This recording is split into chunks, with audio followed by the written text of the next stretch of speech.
Can you believe it? Another year is coming to an end, and with that is another horde of study techniques that people claim are effective. But do they actually work? So today, I'm going to reveal my take on 5 study techniques that just aren't making the cut. So we are leaving them behind in 2022.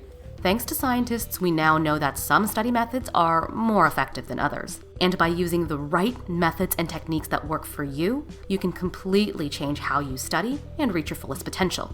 Here are 5 study techniques that aren't optimal if you're going for higher confidence, retention, and overall understanding of what you're learning. Oh, and if you stick around to the end, I'll share with you my top study spot as well as my least favorite. Let's go. So the first study mistake that we are leaving behind in 2022. Number 1, thou shalt not get all motivated and try a new study technique for a day and then never do it again. Let me tell you 2 books that completely changed my outlook on habits. Number 1, we've got Atomic Habits by James Clear. Number 2, The Power of Habit by Charles Duhigg. Both of these texts are about, well, you guessed it, habits, and how powerful the force is that they can create in transforming our lives. So Atomic Habits talks about these 4 laws of behavior change. Essentially, if you're trying to form a new habit, the idea is to get it to stick, you want to make it 1, obvious, 2, attractive, 3, simple, and 4, satisfying. If, for example, I had a hard time getting started on my readings, I would first make it obvious by having the readings saved right on my desktop, so it's easily accessible. Or maybe I'd print it so I wouldn't be tempted to start going on Reddit if I'm at my computer. I could then make the process more 2, attractive, and 3, simple by studying at a cozy cafe that's right by my home that has really cute decor. And finally, to make it more satisfying, I might bribe myself with a caramel brulee latte that I'll only treat myself to once I finish the reading. This will help to reinforce the behavior. Another tip that I do all the time is what I call habit piggybacking. Check this out. So this is where I take something that I already like and do naturally, and on top of that, piggyback a new habit that I'm trying to reinforce. For example, something that I already like and do naturally is blast some Red Velvet music. Compare this to walking on a treadmill. I know it's critical to get my steps in, but at the same time, I find it dreadfully boring, so it's difficult for me to force myself to do it. With habit piggybacking, what I can do is pair something I don't like, but that's good for me, walking, with something that I enjoy, Red Velvet music. And now for our action steps. So what I would do next is I would ask myself, what is something that I naturally already do? And how can I trick myself into procrastinating less, studying a little bit more, or starting my paper earlier by piggybacking off of something that I already do naturally? Number 2, thou shalt not pull all-nighters if you can avoid it. Listen, I'm no saint in this department. While my sleep schedule is much better now, I'll admit I actually used to pull a lot of all-nighters at the library come exam season, more than I care to admit. So I have vivid memories of camping out in the 24-hour study room on the 2nd floor of Robarts, catching 1-hour naps by putting chairs together to form a makeshift cot. Desperate times. So science tells us that when you don't get enough sleep the night before a big exam, you're more likely to feel groggy and thus not perform at your best. This is especially the case when a lack of sleep has been connected to a lack of concentration and impaired cognitive processing. If you're lucky, you might be a short sleeper. That's the 1 to 3% of the population that only needs about 4 to 6 hours of sleep to feel fully rested upon waking up. The rest of us, not so lucky.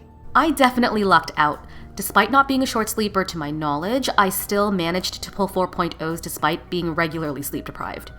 My mood, however, was a different story. I'll just say those were not my fondest memories. Either way, chances are that not getting the right amount of sleep is a bad long-term strategy. So the bottom line, put on some soothing ocean sounds or maybe a boring quantum physics lecture and get some sleep. On to number 3. Thou shalt not rely only on Google when you have TAs, professors, and other resources at your disposal. Google is just incredible. What's great about Google is you can pretty much find any answer under the sun on there.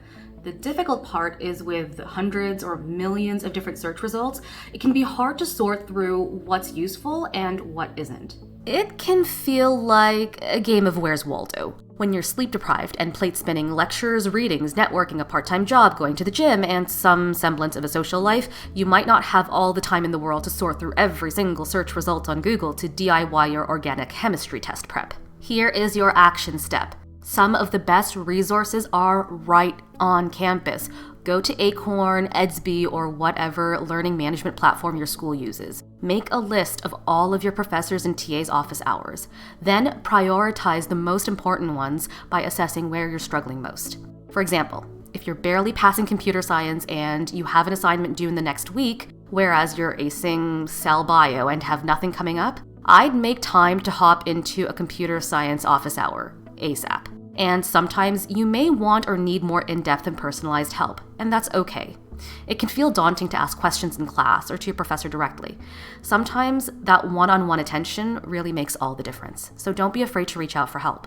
Next up, number 4, thou shalt not rely solely on passive study methods, like highlighting or re-listening to lectures. Science tells us that active study methods are far more effective than passive study methods for pretty much every kind of student, whether you're in healthcare, science, tech, engineering, law, or any other discipline. Does this make passive study methods useless? Nope. I'm not saying that it has no value because the world just isn't that black and white. However, I like to think of passive studying sort of like learning to do brain surgery with a textbook. It's good as a starter to grasp some of the basics and fundamentals, but who would you rather operate on your brain? A, the neurosurgeon who learned to operate on brains by reading about it, or B, the one with actual first-hand experience? Now, active studying is a bit more like doing a simulation of the surgery or practicing on a cadaver. So because it's a more rigorous process, it gets you to engage with the material that you're learning in a more meaningful way, which really gets you to think more about what it is that you're covering and thus maximizes retention. For your action step, try a new active study method. Here are 3 active study methods that I personally like. Number 1, do extra practice questions. Actually, do practice questions in general. I usually found these in the course textbook, old practice tests at the student union, or in the course pack. Number 2, explain material in your own words out loud. If you can explain a concept to somebody else and they can understand it, that's a good sign that you're on the right track to grasping the material. Number 3, mind maps and flowcharts are a great way to visualize information and organize it in your mind. I like to start with a big concept. For example, cellular respiration, and put that right in the middle of the page. From there, I'll connect it to other ideas to that central one, using arrows to delineate how ideas are connected. For example, glycolysis is the first step in cellular respiration. Thou shalt not wait to eat the frog last. So there's this Mark Twain quote that goes, if the first thing you do in the morning is to eat the frog, then you can continue your day with the satisfaction of knowing that this is probably the worst thing that will happen to you all day. Basically, the idea is to do the most difficult task as early as possible to make the rest of the day go more smoothly. This is a serious cheat code that will put you ahead of most people. It's also especially true if you're the type of person who has the most focus and energy earlier in the day. This is related to the concept of anti-fragility. Let me explain. If somebody were to ask me to recommend a book that a student should read, it'd be this one. It's called Anti-Fragile, and it's by Nassim Nicholas Taleb. And here's why. In the book, it talks about the distinction between fragile and anti-fragile systems. A fragile system, sort of like glass, is a system where if it's put under pressure, it cracks, it breaks. An anti-fragile system, on the other hand, is if it's exposed to a stressor, to pressure, it actually gets stronger. An important example of an anti-fragile system in our day-to-day lives is our own bones. Consider this. When bones are exposed to gravity, stress, pressure. For example, if you were to spend your winter break pumping iron at the gym, our bones would actually get stronger, whereas the opposite is true.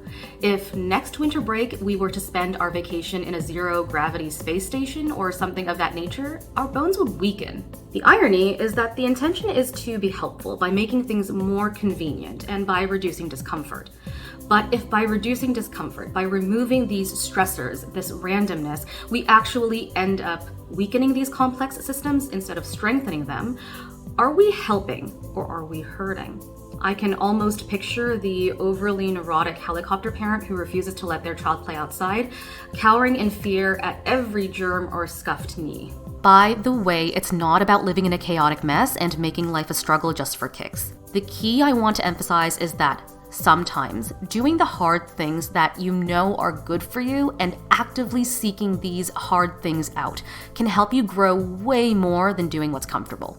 Plus, you might one day find that you're starting to warm up to the taste of frogs. If you've made it this far, I want to thank you so much for watching. Thank you for sticking around. As promised, here are my top favorite and least favorite study spots. The worst by far has got to be the subway, not my brightest idea. I ended up with a lot of motion sickness, but hey, when a deadline is looming, sometimes a gal's gotta do what a gal's gotta do. My favorite is probably Sidney Smith Hall at U of T. Imagine big windows, great Wi-Fi, plenty of space, outlets for your laptop, and close to most of my classes. So it was really the perfect space for a study session, or if I just wanted to grab a hot dog from the infamous hot dog stand in front of Sidney Smith, or maybe some Chinese food from one of the food trucks nearby. You know the one. And that's a wrap. Wishing you incredible success in the new year.